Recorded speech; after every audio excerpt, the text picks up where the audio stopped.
Parcours NaNoWriMo de 2005 à 2020, édition 2018 et c'est l'avant-dernière vidéo. Je sais que vous êtes soulagés, enfin on va arrêter avec les vidéos sur le nano. Mais pour vous parler de mon nano 2018, il faut que je vous parle de mon camp nano 2017. Et je ne sais plus si c'est en avril ou en juillet, je sais juste que c'est un camp nano, j'ai le badge pour le prouver. Et donc, je me suis lancée pour mon Conano 2017 dans l'écriture d'une romance avec un de mes tropes préférés, qui est le mariage arrangé. Et même si c'est un de mes tropes préférés, je n'ai qu'un roman, qui est celui-là en rouge, Les Noces de Jade. À part ça, je n'ai rien d'autre. Et c'est dingue quand on a un de mes tropes préférés et je n'arrive pas à écrire une histoire avec. Mais le truc, c'est que le mariage arrangé, en romance contemporaine, il faut que l'argument soit vraiment crédible. Il ne faut pas qu'il soit tiré par les cheveux, du genre j'aime bien les histoires, il faut qu'on se marie pour avoir l'héritage, mais je ne sais même pas si c'est légal. Donc j'ai toujours besoin que ce soit un argument crédible, réaliste et légal. Ou pas légal, mais vraisemblable. Parce que dans le cas de mon Conano 2017, le mariage blanc n'est pas légal. Ouais. Donc, pour cette histoire, j'ai adapté un de mes rêves. Donc, j'ai fait le rêve que un homme d'origine indienne fuyait dans une bananeraie, il fuyait des hommes avec des machettes. Et en cours de route, il sauve une fillette blanche. Et au réveil, je me suis dit, hey, ça m'a l'air bien comme histoire. J'ai jamais dit que j'étais saine d'esprit. Donc l'idée, j'aimais bien le contexte. J'aimais bien que le sauveur, pour une fois, n'était pas blanc. Il était occidental, mais il n'était pas blanc. Et j'aimais l'idée que la réfugiée pouvait être africaine, mais elle n'était pas noire, elle était blanche. Donc je me suis dit, hey Zygmunt, bon travail. Je vais récupérer cette histoire et je vais l'adapter. Donc au lieu d'avoir une fillette, j'ai une adolescente.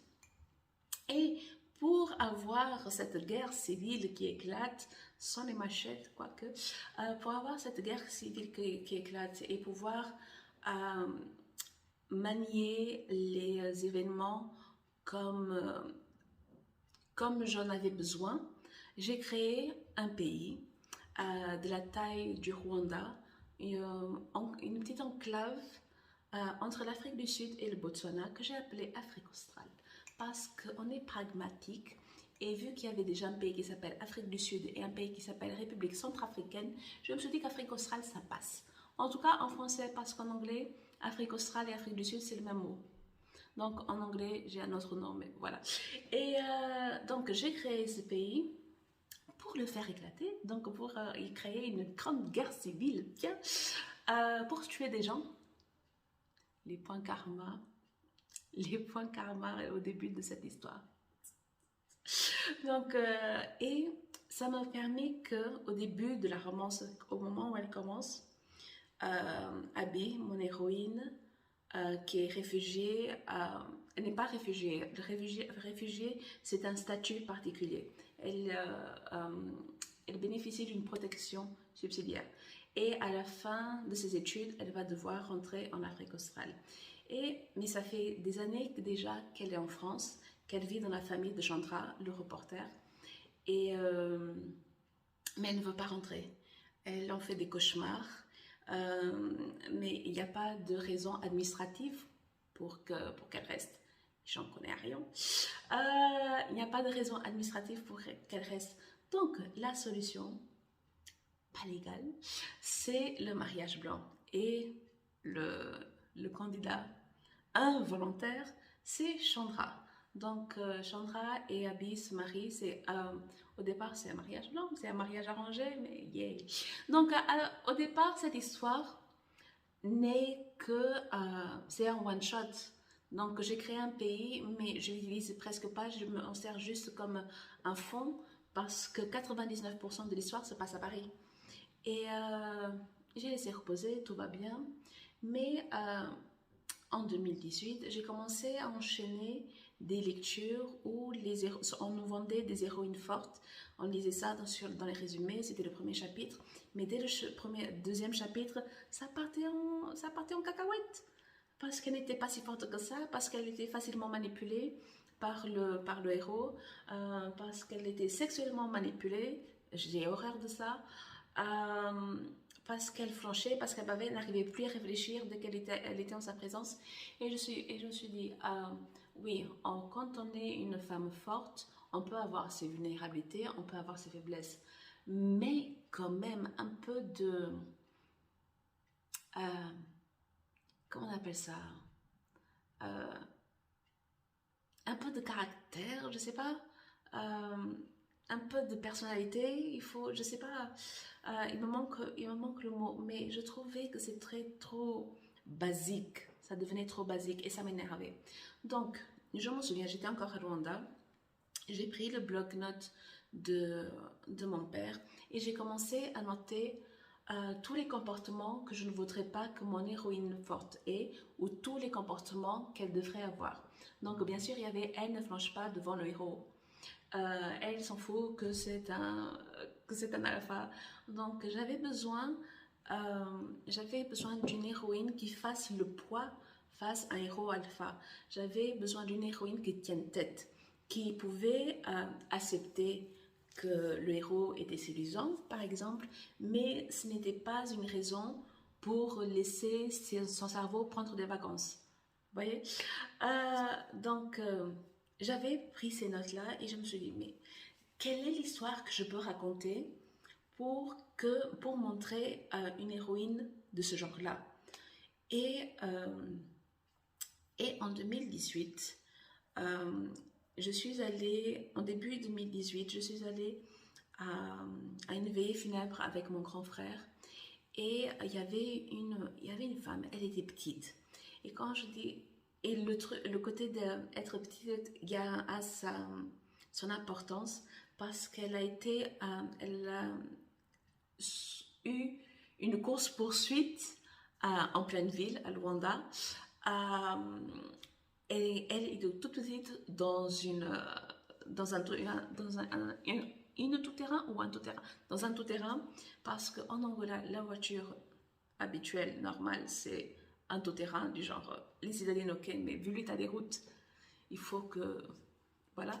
Donc, j'imaginais cette petite femme dans une grande voiture qui fuit une tentative de hijack à sens interdit. Et en Angola, on n'a pas beaucoup d'hijack.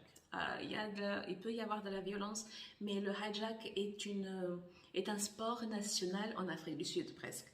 Donc, je me suis dit, j'allais profiter de cette histoire. Je voulais m'inspirer, pas profiter, moi je profitais. Je voulais m'inspirer de cette histoire et je voulais donc avoir une héroïne forte. Donc il n'y a rien de plus fort qu'une femme qui est au volant et qui essaie d'échapper à une tentative de hijack à sens interdit, peu importe du genre. Il y a des voitures qui ont valsé pendant qu'elle traçait et je trouve que c'était assez badass. Et donc j'ai réuni les deux. Et je me suis dit, ok, voilà, je ne vais pas situer ça en Angola. J'avais pas envie de le placer en Angola. Et après, je me suis dit, dans quel pays je pourrais faire ça? L'Afrique du Sud, ouais, mais j'avais pas vraiment envie de l'Afrique du Sud. Et après, je me suis dit, hey, j'ai créé un pays qui est resté inutilisé presque avec mon histoire, mon mariage arrangé. Donc, je vais le placer là, en Afrique australe. Et j'ai cette héroïne forte qui serait capable de ça. J'ai là qui est la meilleure amie d'Abby, genre qui est forte, elle dit ce qu'elle pense, elle fait ce qu'elle dit, elle ne ment pas, elle ne ment jamais, elle est cash. Et je dis, yay, voilà elle. Et après, en face, j'avais besoin d'un alpha. Et un alpha qu'elle puisse détester. Et il n'y a rien de mieux qu'on puisse détester quand on est africaine. Et je n'aime pas beaucoup le terme généraliste qui est africaine, comme si c'était un grand beau pays. Non, puisqu'on est 54 pays avec 54 000 au moins ethnies différentes, cultures différentes, traditions différentes. Mais dans ce cas, voilà. Donc, il n'y a rien qu'on puisse détester le plus quand on est africaine et quand notre pays est passé par une guerre civile, d'avoir des mercenaires. On peut ne pas vous connaître, on peut ne pas connaître votre histoire, on peut ne pas connaître votre nom ou votre visage, on peut ne jamais vous avoir vu, mais on peut détester les mercenaires. On vous déteste les mercenaires. Donc, quand mon héros Queen arrive en présence de Lucky, elle le déteste. Mais c'est en 5 secondes top chrono. Elle n'a pas encore vu ses yeux parce qu'il porte des lunettes de soleil. Il est de l'autre côté de la gare routière, mais il est bâti comme une baraque à frites. C'est une vraie armoire à glace. En 5 secondes, elle a déjà appelé Rambo, Action Man, G.I. Joe, figurine d'action. Les gens, elle ne l'apprécie vraiment pas et il ne sait même pas qu'elle existe. Il ne sait même pas qu'elle existe. Donc, voilà. Il est là. Et le truc, quand il monte dans le bus pour aller dans le désert. Et elle se rend compte, mince, il est quand même séduisant. Mais c'est un mercenaire berk. Donc, le trope pour cette histoire-là serait un enemies to friends to lovers. Il ne passe pas de enemies to... Non, c'est un slow burn. Comme le premier, c'est un slow burn. Mais j'ai mis le slow dans le burn, quoi. Donc, mais pour mon anneau, j'ai atteint 50 000 mots, mais pour la première fois depuis quelques années, je n'ai rien fait de plus. Je n'ai pas terminé mon histoire. Je n'ai pas écrit une deuxième parce que je tournais en rond. Je ne savais pas exactement ce que je voulais faire. Et il m'a fallu 2020, les premiers writings du confinement pour enfin entrer dans la zone et pour écrire le mammouth des mammouths, l'olifant ultime à 195 000 mots. Ça veut dire que c'est tellement slow burn que le premier baiser est arrivé à 96 000 mots, qui était déjà la taille d'un mammouth. Donc, il m'a fallu du temps, mais c'est mon meilleur roman actuellement. C'est mon meilleur roman. Je veux dire qu'il me représente, comme j'avais dit pour Aujourd'hui ne se termine jamais. Aujourd'hui ne se termine jamais, c'est une autre catégorie, mais cette histoire avec Queen et Lucky, ce sont mes personnages préférés, c'est mon histoire préférée, c'est mon roman préféré. Et je suis tellement contente de l'avoir écrit. Tellement contente. Et je vais en parler, je vais plus en parler et bientôt parce que 2022 arrive et j'ai envie d'alpha dans le désert. Et mes Queen et Lucky sont... J'en suis amoureuse et j'ai pleuré avec cette histoire, j'ai ri, j'ai levé les yeux au ciel, ça m'a énervé, ça m'a fait sourire. Et j'ai tellement hâte que vous lisiez cette histoire et que vous aimiez autant que moi. Ouais, c'était mon anneau 2018.